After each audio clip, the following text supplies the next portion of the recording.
नमस्कार दोस्तों, welcome to Byju's government exam prep channel. दोस्तों आज हम लोग डेली करंट अफेयर में चर्चा करेंगे 18 फरवरी 2021 के विभिन्न समाचार पत्रों में से, जो कि आपके आगामी परीक्षा CHSL, combined graduate level, intelligence bureau, NTPC, Delhi police, CPO-SI, Bihar SI, UPSI and other state services exam, इन सब के लिए यह लाभदायक सिद्ध होगी। तो आइए एक एक करके चर्चा करते हैं। आज के राष्ट्रीय मामलों में पहली खबर है PIMO ई बाइक। दोस्तों यहां पर आप देख सकते हैं, इसकी कीमत 30,000 रुपए तय की गई है। एक IIT मद्रास इनक्यूबेटेड स्टार्टअप पाई बीम इलेक्ट्रिक ने हाल ही में एक स्थायी इलेक्ट्रिक टू व्हीलर लॉन्च किया है। तो दोस्तों यह इलेक्ट्रिक टू व्हीलर है जिसका नाम रखा गया है PIMO। यूटिलिटी ई बाइक को व्यक्तिगत और व्यावसायिक उपयोग के लिए विकसित किया गया है। इसके लिए लाइसेंस या पंजीकरण की आवश्यकता नहीं होगी। तो यह बहुत ही देख सकते हैं कि इसको डिजाइन किया गया है मद्रास IIT द्वारा, और यह ईंधन की लागत को समाप्त करेगी क्योंकि यह बैटरी पर चलती है। इलेक्ट्रिक वाहन बैटरी स्वैपिंग की पेशकश करता है, जिसका अर्थ है निर्धारित स्थानों पर पूरी तरह से चार्ज होने के लिए सूखा बैटरी का आदान प्रदान किया जा सकता है। दोस्तों बैटरी स्मार्टफोन की तुलना में तेजी से रिचार्ज हो सकती है और यह एक बार रिचार्ज करने पर 50 किलोमीटर तक रेंज चलती है। दोस्तों पाई बीम का लक्ष्य है कि 2021-22 तक इसमें अंत तक 10,000 वाहनों को बेचने का है। और दोस्तों इससे क्या होगा कि प्रदूषण की समस्या, आप देख सकते हैं कि वर्तमान में पेट्रोलियम इतना तेजी से महंगाई बढ़ रही है, तो ऐसे में यह वाहन काफ़ी लाभदायक सिद्ध होगा और साथ साथ प्रदूषण से भी मुक्ति मिलेगी, और प्रदूषण कम होगा तो हमारा पर्यावरण भी सुरक्षित होगा। अब बढ़ते हैं दोस्तों दूसरी खबर की ओर। New stand messaging platform Sandes, ध्यान रखेंगे यह नया आया है। इलेक्ट्रॉनिक्स और सूचना प्रौद्योगिकी मंत्रालय के तहत आने वाला राष्ट्रीय सूचना विज्ञान केंद्र ने सैंड्स नामक एक त्वरित संदेश मंच शुरू किया है। किसके द्वारा है? तो Indian government's alternative to WhatsApp, यानी कह सकते हैं कि व्हाट्सएप का यह अल्टरनेटिव होगा। Available for iOS and Android devices, allows chat backup to different locations. दोस्तों व्हाट्सएप की तरह ही नए सरकारी इंस्टेंट मैसेजिंग सिस्टम प्लेटफॉर्म का इस्तेमाल मोबाइल नंबर या ईमेल आईडी के जरिए किसी भी तरह के संचार के लिए किया जा सकता है। आपने देखा होगा कि अभी कुछ दिनों से लगातार चल रही है। व्हाट्सएप अपनी नई पॉलिसी लॉन्च करने की बात किया था, हालांकि मई 2021 तक इसे पोस्टपोन कर दिया है।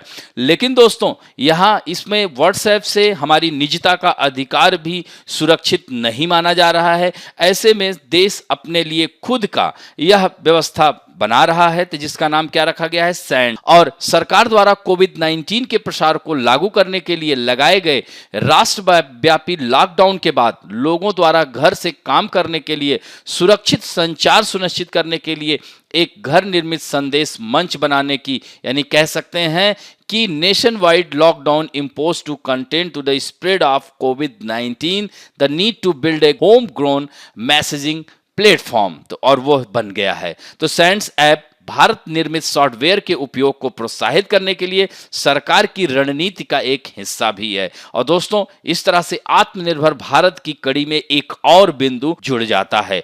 अब बात करते हैं नेक्स्ट खबर की ओर। Pune advocate start me too campaign for Mula Mutha river. दोस्तों आपको जैसा कि पता है मी टू कैंपेन, यह जो है मी टू कैंपेन की तर्ज पर ही इसी हैशटैग को चलाया जा रहा है। पुणे में मूला मुठा नामक नदी बहती है जो महाराष्ट्र की सबसे प्रदूषित नदी है। तो मूला मुठा नदी महाराष्ट्र और देश की सबसे प्रदूषित नदियों में से एक है। तो लापरवाही और अनदेखी का शिकार बनी यह नदी प्रदूषण से जूझ रही है। अब आप सोचिए कि इस नदी में 116 प्रकार की प्रजातियां, मछलियों की प्रजातियां पाई जाती थी, अब यह समाप्त हो गई, मात्र 2 प्रकार की प्रजातियां पाई जा रही हैं। तो यह सब पोल्यूशन के कारण ऐसा हो रहा है। लोग वहां पर बहुत सारा मतलब कह सकते हैं गंदगी कर देते हैं और वहां पर जैसे कि वस्तुओं को खाए और वहीं पर फेंक दिए, वहीं पर प्लास्टिक के जो है वस्तुएं छोड़ जाते हैं, जिसकी वजह से यह प्रदूषित होती जा रही है नदी।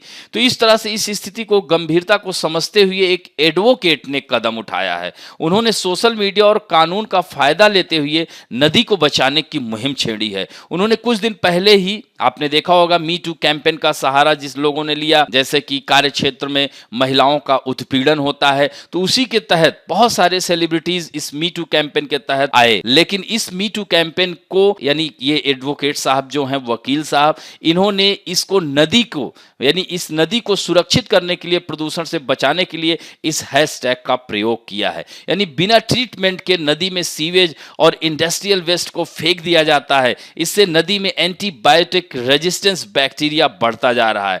तो मूला मुठा की हालत को देखते हुए दापोडी के एडवोकेट अजिंक्या कलभोर ने नदी को बचाने के लिए हैशटैग मी टू कैंपेन शुरू किया है। तो मी टू कैंपेन में जैसे महिलाएं अपने साथ जो शोषण, छेड़खानी के बारे में खुलकर बता रही थी, तो उसी तरह से इस नदी के बारे में आप यहां पर देख सकते हैं, यहां पर बोर्ड लगे हुए हैं। तो अजिंक्या ने उस कैंपेन के फीचर्स को नदी के साथ हो रहे व्यवहार को के समान बताया है। उनका कहना है कि नदी भी पीड़ित है और उन्होंने फैसला लिया है कि नदी के साथ हुए अत्याचार के बारे में भी बोलेंगे। उन्होंने नदी के किनारे कलरफुल बैनर लगाकर उसके खिलाफ अभियान शुरू किया है और बैनर्स पर लिखा भी है कि नदी को प्रदूषित करने की स्थिति में किसी व्यक्ति पर कानूनी कार्रवाई हो सकती है। तो उन्होंने सोशल मीडिया पर भी हैशटैग में मी टू ही चलाया है। तो यह जो है महत्वपूर्ण है दोस्तों। यहां पर थोड़ा सा मानचित्र में देख लेते हैं, तो यह महाराष्ट्र के पुणे में यह नदी बहती है। यहां पर देख रहे हैं मूला और मूथा, तो यह पुणे जो है शहर इसी नदी के किनारे बसा हुआ है। तो यह ध्यान रखेंगे, पुणे भी चूंकि वहां पर बहुत सारे औद्योगिक इकाइयां स्थापित हैं,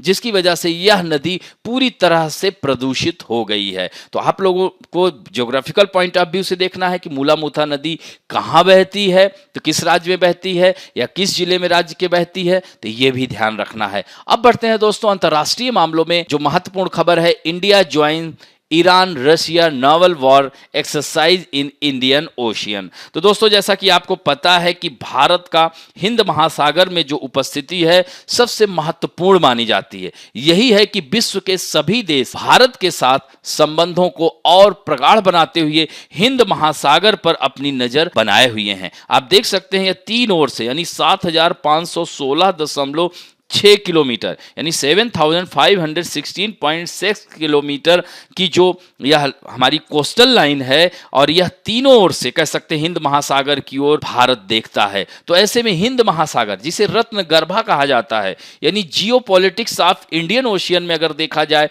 सामरिक दृष्टिकोण से, राजनीतिक दृष्टिकोण से, आर्थिक दृष्टिकोण से, तो बहुत महत्वपूर्ण स्थिति हमारे भारत की है। तो ऐसे में जो है रूस और ईरान की नौसेना अभ्यास में भारत भी शामिल हो गया है। तो इस तरह से हिंद महासागर के उत्तरी हिस्से में हुए इस 2 दिन अभ्यास को ईरान रूस समुद्री सुरक्षा क्षेत्र 2021 नाम दिया गया है। इसे भी ध्यान रखेंगे। तो ईरान की सेना व इस्लामी रिवोल्यूशनरी गार्ड के सैन्य बलों और वेसल समूह ने नौसेना अभ्यास में भाग लिया। दोस्तों भारतीय नौसेना ने भी अपने कुछ विशेष वेसल्स के साथ इसमें भाग लिया और रूस के साथ संयुक्त अभ्यास कर रहे हैं। इसमें अन्य देश भी भाग ले सकते हैं। इस बीच ईरानी नौसेना के कमांडर होसेन खंजादी ने कहा कि चीन की नौसेना भी इस संयुक्त अभ्यास में भाग लेगी। दोस्तों यह ड्रिल 17,000 स्क्वायर किलोमीटर के दायरे में होगी। इससे पहले 2019 में दोनों देशों के साथ चीन ने भी 4 दिवसीय अभ्यास किया था। तो इस तरह से अमेरिका से बढ़े तनाव के बीच ईरान, चीन और रूस के साथ सैन्य सहयोग बढ़ा रहा है।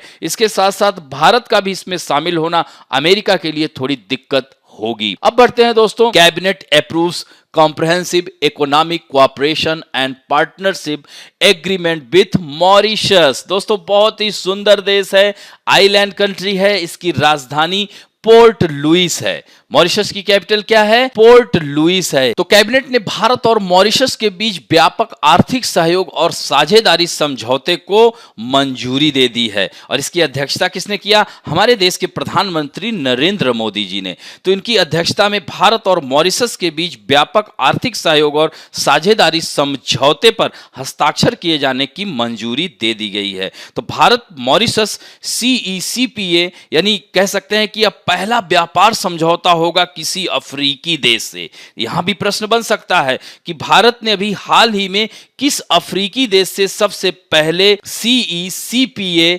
समझौता किया। तो मॉरिशस दे देगा, सेशेल्स दे देगा, मेडागास्कर दे देगा, साउथ अफ्रीका दे देगा। तो इस तरह से प्रश्न बन सकता है। तो यह समझौता एक सीमित समझौता है जो वस्तुओं के व्यापार मूल नियमों, सेवाओं में व्यापार, व्यापार में तकनीकी बाधाओं, स्वच्छता और पादप स्वच्छता उपायों यानी सभी प्रकार के क्षेत्रों में सहयोग को कवर करेगा। दोस्तों अब इससे लाभ क्या होगा? तो दोनों देशों के बीच व्यापार को प्रोत्साहित करने और बेहतर बनाने के लिए एक संस्थागत सिस्टम प्रदान करेगा और भारत और मॉरिशस के बीच CECPA में भारत के लिए 310 यानी 310 निर्यात वस्तुओं को शामिल किया गया है। यानी खाद्य सामग्री और पेय पदार्थ में 80, कृषि उत्पाद में 25, वस्त्र एवं वस्त्र उत्पाद में 27, आधार धातु एवं इनसे बने उत्पाद 32, बिजली और इलेक्ट्रिक जो उत्पाद हैं 13। तो इस तरह से यह सब अन्य भी इसमें शामिल हैं। इसी तरह से मॉरिशस को अपने 615 उत्पादों जिनमें फ्रोजन फिश, विशेष प्रकार की चीनी, बिस्कुट, ताजे फल, जूस, मिनरल वाटर, इन सब की भारतीय बाजार में पहुंच से लाभ मिलेगा। तो दोस्तों यह जो है सेवा व्यापार के क्षेत्र में भारतीय सेवा प्रदाताओं को 11 व्यापक सेवा क्षेत्रों जैसे पेशेवर सेवाओं, कंप्यूटर से संबंधित सेवाओं, ऑडियो विजुअल सेवाएं, यह सब मतलब लगभग 115 उप क्षेत्रों तक पहुंच प्राप्त होगी। और भारत ने 11 व्यापक क्षेत्रों के अंतर्गत 95 उप क्षेत्रों की पेशकश की है, जिसमें सेवाएं, R&D एंड व्यावसायिक सेवाएं, दूरसंचार, टेलीकम्युनिकेशन, इन सब। तो दोनों पक्ष समझौते पर हस्ताक्षर करने के 2 साल के भीतर सीमित संख्या में अति संवेदनशील उत्पादों के लिए एक स्वचालित ट्रिगर सुरक्षा तंत्र पर बातचीत करने के लिए भी सहमत हुए हैं। तो यह सारे लाभ हैं और समझौते पर दोनों देशों के संबंधित पारस्परिक रूप से सुविधाजनक तारीख पर हस्ताक्षर किए जाएंगे। उससे अगले महीने की पहली तारीख से यह सब लागू हो जाएगा। और दोस्तों जैसा कि मैं आपको बता दूं, भारत मॉरिशस के बीच द्विपक्षीय संबंध बहुत ही शानदार रहे हैं, जिसे ऐतिहासिक, सांस्कृतिक समानताओं, निरंतर उच्च स्तरीय राजनीतिक संपर्क, विकास सहयोग, रक्षा और समुद्री साझेदारी और दोनों देशों के लोगों के बीच आपसी संबंध से भी मजबूती मिलती रही है। दोस्तों भारत जो मॉरिशस है, भारत का एक महत्वपूर्ण विकास भागीदार है। भारत ने 2016 में मॉरिशस को $353 मिलियन का विशेष आर्थिक पैकेज दिया था। सुप्रीम कोर्ट की नई इमारत परियोजना इस पैकेज के तहत लागू होने वाली 5 परियोजनाओं में से एक है और इसका उद्घाटन जुलाई 2020 में प्रधानमंत्री नरेंद्र मोदी और मॉरिशस के प्रधानमंत्री श्री प्रविंद जगन्नाथ, जो कि कहीं न कहीं भारत से जुड़े हुए हैं, भारतवंशी हैं, द्वारा संयुक्त रूप से किया गया था। तो प्रधानमंत्री मोदी और मॉरिशस के प्रधानमंत्री ने अक्टूबर 2019 में संयुक्त रूप से विशेष आर्थिक पैकेज के तहत मॉरिशस में निर्मित मेट्रो एक्सप्रेस परियोजना का स्टेप 1 एंड 100 बेड वाले अत्याधुनिक ENT अस्पताल का भी उद्घाटन किया था। और दोस्तों 2005 के बाद से मॉरिशस के सबसे बड़े व्यापारिक साझेदारों में से एक रहा है हमारा भारत, और मॉरिशस के लिए मॉल और सेवाओं के सबसे बड़े निर्यातकों में से एक है। इंटरनेशनल ट्रेड सेंटर के अनुसार 2019 में मॉरिशस के मुख्य आयात जो भागीदार थे वह भारत, दक्षिण अफ्रीका, UAE, जिसमें सबसे ज्यादा भारत, चीन, दक्षिण अफ्रीका, इन सब का योगदान रहा है। तो भारत और मॉरिशस के बीच द्विपक्षीय व्यापार वित्त वर्ष 2005-06 में $206.76 मिलियन से बढ़कर वित्त वर्ष 2019-20 में $690.02 मिलियन हो गया है और इसमें 233% की वृद्धि हुई है। तो इस तरह से मॉरिशस के लिए भारत का निर्यात वित्त वर्ष 2005-06 के $199.43 मिलियन से बढ़कर वित्त वर्ष 2019-20 में $662.13 मिलियन हो गया, यानी 232 कह सकते हैं 232% की वृद्धि दर्ज की गई। तो मॉरिशस से भारत का आयात 2005-06 में $7.33 मिलियन से बढ़कर वित्त वर्ष 2019-20 में $27.83 $1.89 मिलियन हो गया। इसमें 280% की वृद्धि हुई है। तो इस तरह से भारत मॉरिशस के बीच में यह जो गठबंधन हुआ है यानी CECPA दोनों देशों के बीच पहले से ही गहरे और विशिष्ट संबंधों को और मजबूती प्रदान करेगा। दोस्तों यहां पर थोड़ा सा मॉरिशस का मैप भी देख सकते हैं। तो यह मॉरिशस की कैपिटल है पोर्ट लुइस, हिंद महासागर में स्थित यह द्वीपीय देश है। यहां पर देख सकते हैं मॉरिशस इसमें दिख रहा है, मेडागास्कर भी बगल में है, यहीं पर सेशल्स भी है, ध्यान रखेंगे। तो यह महत्वपूर्ण हो जाता है। अब बढ़ते हैं various national international personality in news में। आज हम बात करेंगे फाफ डू प्लेसिस, रिटायरमेंट ले लिए हैं। इन्होंने टेस्ट मैच से रिटायरमेंट लिया है, यानी साउथ अफ्रीका टीम के पूर्व कप्तान फाफ डू प्लेसिस ने टेस्ट क्रिकेट से संन्यास ले लिया है। आने वाले T20 वर्ल्ड कप खेलने के लिए वह तैयारी करना चाहते हैं। साउथ अफ्रीका की मीडिया के मुताबिक फाफ डू प्लेसिस ने इस महीने की शुरुआत में पाकिस्तान में अपना आखिरी टेस्ट मैच खेला था। 36 वर्षीय 2012 में ऑस्ट्रेलिया के खिलाफ एडिलीड ओवल टेस्ट क्रिकेट में इन्होंने अपना डेब्यू मैच किया था, जहां उन्होंने दूसरी पारी में 110 रन बनाए थे। दोस्तों 2012 में साउथ अफ्रीकाई टीम के लिए टेस्ट डेब्यू करने वाले डुप्लेसिस को साल 2016 में टेस्ट कैप्टन भी नियुक्त किया गया था और 69 टेस्ट मैचों की 118 पारियों में 40 से ज्यादा के औसत से 4000 से अधिक रन बनाए, जिसमें 10 शतक यानी सेंचुरी एंड 21 हाफ सेंचुरी था। तो टेस्ट क्रिकेट में ये उनका सर्वाधिक स्कोर 199 रहा है। तो उन्होंने टेस्ट जगत से संन्यास ले लिया है। अब बढ़ते हैं दोस्तों बैंकिंग और वित्त संबंधी समाचारों में। यहां पर आप देख सकते हैं कि होस्पिकाश इंश्योरेंस, दोस्तों ई कॉमर्स कंपनी फ्लिपकार्ट का नाम तो आपने सुना ही होगा, ने अपने ग्राहकों को इंश्योरेंस ग्रुप सेफगार्ड बीमा एक समूह स्वास्थ्य बीमा पॉलिसी की पेशकश के लिए ICICI लोम्बार्ड के साथ भागीदारी की है। यानी फ्लिपकार्ट ने किसके साथ की है? ICICI के साथ भागीदारी की है। तो ग्रुप सेफगार्ड दैनिक नगद लाभ 500 रुपीज और फ्लिपकार्ट उपभोक्ताओं के लिए हॉस्पी कैश लाभ के साथ आता है। तो ये ध्यान रखना ये बिंदु। तो उत्पाद उपभोक्ताओं को अस्पताल में भर्ती करने के प्रत्येक दिन के लिए भुगतान करने की अनुमति देगा। कौन? हॉस्पिकाश, ध्यान रखेंगे दोस्तों। और निर्धारित दैनिक राशि उपभोक्ताओं को आकस्मिक चिकित्सा या आपातकालीन खर्चों के लिए भुगतान करने में भी यह सक्षम बनाएगी। यानी the fixed daily amount will enable consumer to pay for accidental medical और इमरजेंसी एक्सपेंसेस। तो यह ध्यान रखेंगे दोस्तों। और फ्लिपकार्ट के बारे में जान लीजिए कि इसका हेडक्वार्टर बेंगलुरु में है और इसके CEO कल्याण कृष्ण मूर्ति जी हैं।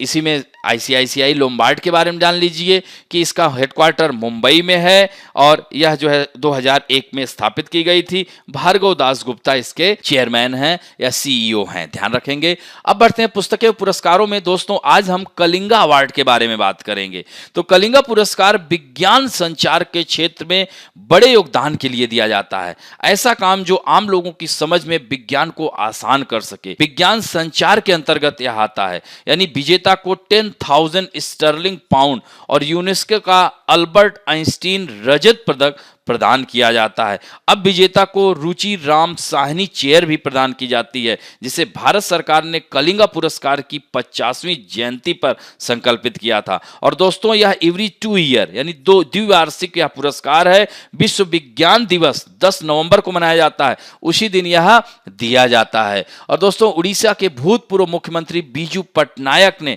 एक युग दृष्टा की भूमिका अपनाते हुए इस पुरस्कार के लिए यूनेस्को को मुक्त हस्त यानी 1952 में ही एक बड़ी धनराशि दान कर दी थी। वे भारत के कलिंग फाउंडेशन ट्रस्ट के संस्थापक थे। इसी से यह पुरस्कार आरंभ हुआ। और दोस्तों पहला 1952 में लुई डी ब्रोगली को दिया गया था, फ्रांस के यह थे। और वर्तमान में 2019 की बात की जाए तो कार्ल क्रूज लैंकी को दिया गया, ये ऑस्ट्रेलिया के हैं। अब 2021 में दिया जाएगा। तो भारत से अभी तक 8 लोगों को यह मिला है। 1963 में जगजीत सिंह को मिला था, नरेंद्र के सहगल को 1991 में, 1996 में याद रखना जयंत नरलीकर को मिला था, 1997 में डी बाला सुब्रमण्यम को, 2009 में प्रोफेसर यशपाल को, 2010 में गोकुलानंद मोहपात्रा को, 2012 में बसंत कुमार बेहुरा को और 2014 में प्रोफेसर त्रिलोचन प्रधान को मिला था। तो अभी तक इतने भारतीयों को कलिंगा अवार्ड मिल चुका है। अब बढ़ते हैं दोस्तों खेल समाचारों में। Goa returns to top 4 after defeating Odisha. दोस्तों FC Goa hero Indian super league चल रहा है। ये कौन सा संस्करण है? 7वां संस्करण है। ध्यान रखेंगे 2013 में इसकी स्थापना की गई थी, तो अभी तक 6 संस्करण हुए हैं।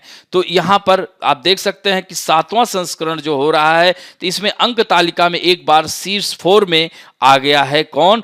एफसी गोवा। तो गोवा ने जवाहरलाल नेहरू स्टेडियम में तालिका में सबसे नीचे चल रहे उड़ीसा एफसी को 3-1 से हरा दिया और दोनों टीमों का यह 18th मैच था। गोवा ने सीजन की 6ठी जीत के साथ अपने कुल अंकों की संख्या 27 कर ली है। वह तालिका में 5वें से एक स्थान ऊपर होते हुए 4th रैंक पर आ गए हैं। और दोस्तों हैदराबाद एफसी के भी 27 अंक हैं, लेकिन बेहतर गोल अंतर के कारण वह तीसरे स्थान पर बना हुआ है। और उड़ीसा की यह 11वीं हार है। उसने खाते में मात्र 9 अंक हैं और 11 टीमों की तालिका में सबसे नीचे है। स्कोर लाइन के लिहाज से पहले हाफ वैसे तो गोवा के नाम रहा, लेकिन डियागो मार्शियो द्वारा किए गए गोल की मदद से उड़ीसा मैच में बना रहा। हालांकि बाद में उड़ीसा को हार का सामना देखना पड़ा।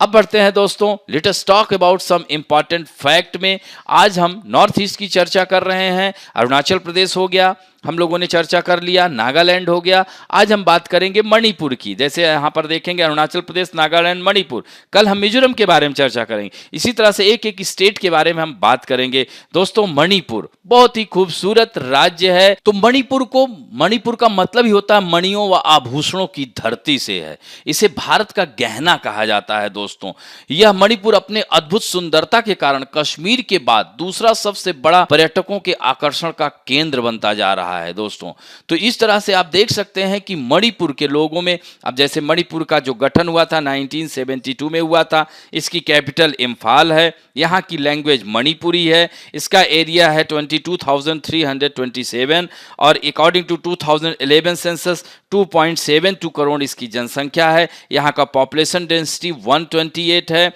दोस्तों यहाँ का जो लिंगानुपात है वह 985 है और लोकसभा सीट 2 है। इसी तरह से आप देख सकते हैं राज्यसभा की सीट 1 है। विधानसभा सीटों की संख्या 60 है। प्रथम मुख्यमंत्री मैरेम्बम कोईरांग सिंह थे। राजकीय पुष्प है सिरोय कुमुदनी और राजकीय पक्षी है मिसिस ह्यूमेस और राजकीय पशु है संगाई हिरन। दोस्तों राजकीय वृक्ष है इसका टून। तो यह जो है ये फैक्ट है, इसको ध्यान रखेंगे। अब थोड़ा सा मानचित्र में भी देख सकते हैं। तो यहाँ पर देख रहे हैं नॉर्थ ईस्ट है, ये है आपका, तो ऊपर नागालैंड है, नीचे मिजोरम है, इधर असम है और इधर यह म्यांमार को स्पर्श करता है। दोस्तों तो इसमें कुल टोटल 9 जिले हैं। दोस्तों तो यह ध्यान रखेंगे, यह सीमावर्ती राज्य है भारत का, पूरब का, इसको स्वर्ग भी कह सकते हैं। और यह जो है कह सकते हैं कि मणिपुर, यह इसमें जैसे यहाँ पर पोलो की शुरुआत मणिपुर से ही हुई थी, ऐसा माना जाता है। प्रसिद्ध खेल पोलो, तो मणिपुर में इस खेल को सगोल कांजेई के नाम से जाना जाता है। किसके नाम से? सगोल कांजेई के नाम से। किसको? पोलो को कांजेई के नाम से जाना जाता है। ये ध्यान रखिएगा, ये भी फैक्ट। और दोस्तों मणिपुर दिवस, जैसा कि हमने बताया 1956 में राज्य के पुनर्गठन जब किया गया था तो मणिपुर को केंद्र शासित प्रदेश का दर्जा मिला था और 1972 में 21 जनवरी को मणिपुर स्वतंत्र राज्य रूप में मान्यता मिली थी। दोस्तों मणिपुर का जो रहन सहन है काफी रोचक।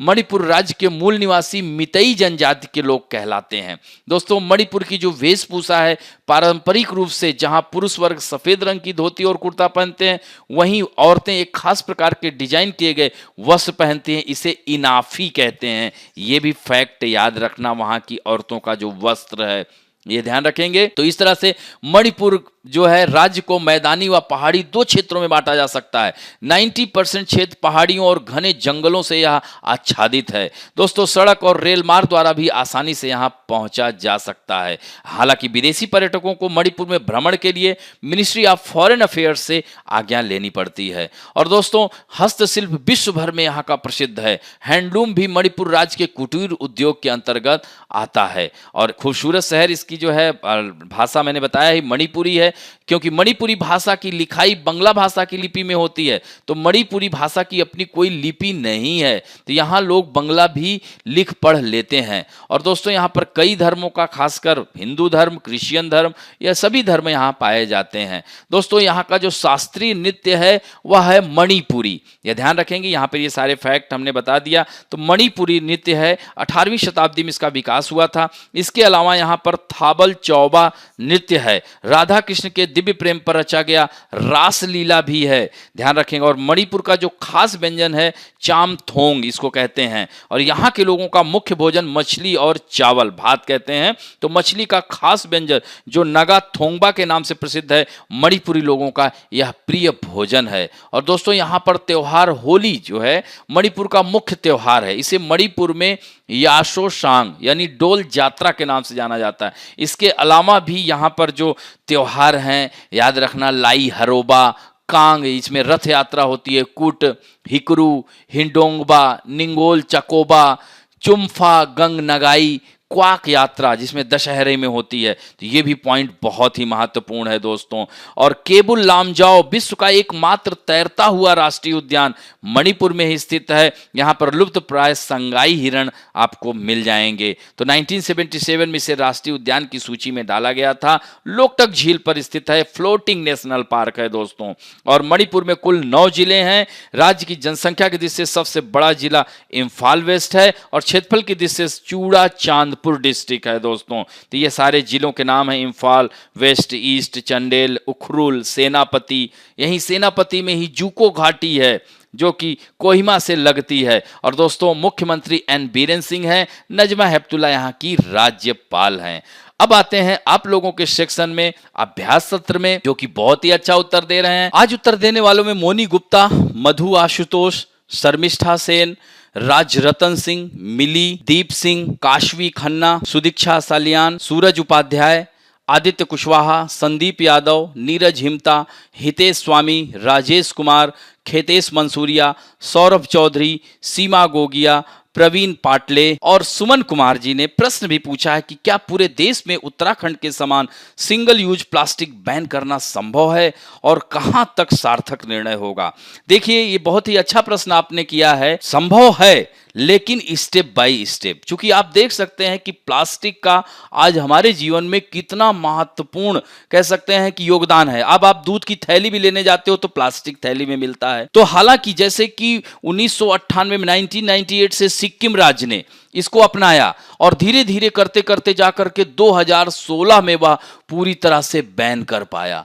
तो ऐसे में इसको स्टेप बाय स्टेप ही हम प्रयोग कर सकते हैं, क्योंकि इस पर आधारित रोजगार जो लोगों को है वह कहां जाएंगे। तो उनके लिए कोई विकल्प जब तक सरकार तैयार नहीं करती है तब तक ऐसे स्टेप बाय स्टेप ही किया जा सकता है, क्योंकि इससे बहुत सारा नुकसान, जैसे आप इसके एग्जाम्पल अगर हम अंतर्राष्ट्रीय स्तर पर भी देखें, जैसे बांग्लादेश में वहां पर बाढ़ से तबाही मची थी। तो बाढ़ क्यों आती थी? क्योंकि प्लास्टिक कचरा की वजह से नालियां नदियां में पहुंच जाता था और नालियां जो है वो कह सकते हैं चौक कर जाती थी, जिसकी वजह से वहां बाढ़ की भयावह स्थिति हुई, जिसकी वजह से प्लास्टिक बैग का वहां पर फंस जाते थे ड्रेनेज पैटर्न, ड्रेनेज सिस्टम में। तो 2002 में उसने प्लास्टिक बैन किया, हालांकि जो है उस पर जुर्माना भी लगाया, लेकिन पूरी तरह से यह कानून सख्ती से लागू नहीं हो पाया। इसी तरह से कीनिया में भी सबसे सख्त प्लास्टिक बैन लगा था और उसका लाभ वहां के 80% तक प्रदूषण को नियंत्रित किया जा चुका है। और भारत भी इस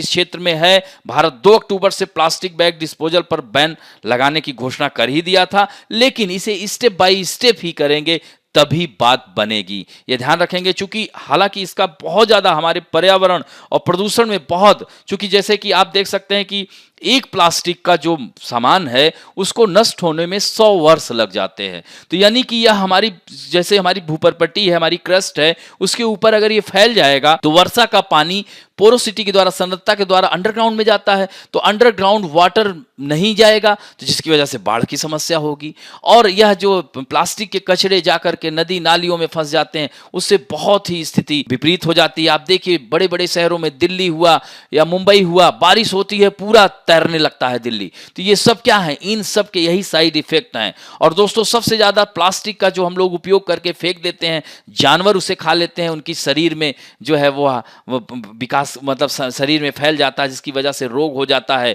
और भी बहुत सारी बातें हैं, जैसे समुद्र में एक अलग से लेयर ही बनती जा रही है प्लास्टिक की, तो इससे हमारा पर्यावरण पारिस्थितिकी असंतुलन हो सकता है, लेकिन इसे इसके विकल्प को तैयार करते हुए धीरे धीरे समाप्त किया जा सकता है।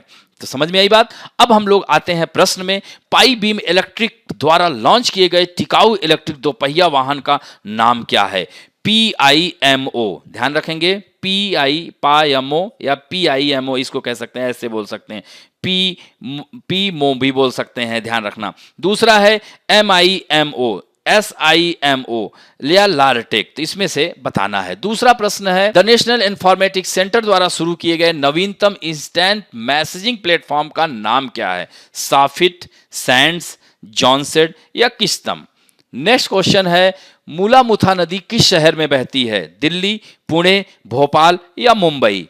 नेक्स्ट क्वेश्चन है, मॉरिशस की राजधानी क्या है? विक्टोरिया, पोर्ट लुइस, अंतानारावियो या माले? ये चारों जो है राजधानी है, ये ध्यान रखेंगे। एक सेशेल्स की है, एक मॉरिशस की है, एक मेडागास्कर की है, एक मालदीव की है। नेक्स्ट है, कौन सी ई कॉमर्स कंपनी ने हाल ही में एक हेल्थ इंश्योरेंस पॉलिसी लॉन्च की है जिसे हॉस्पी कैश के नाम से जाना जाता है? मिंत्रा, फ्लिपकार्ट, सॉफ्टक्लूज या एमेजॉन?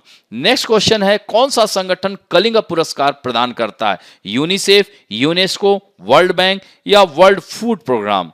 नेक्स्ट क्वेश्चन है, ICICI लोम्बार्ड के वर्तमान CEO कौन है? भार्गव दास गुप्ता, गिरीश चंद्र चतुर्वेदी, संदीप बख्शी या राकेश झा?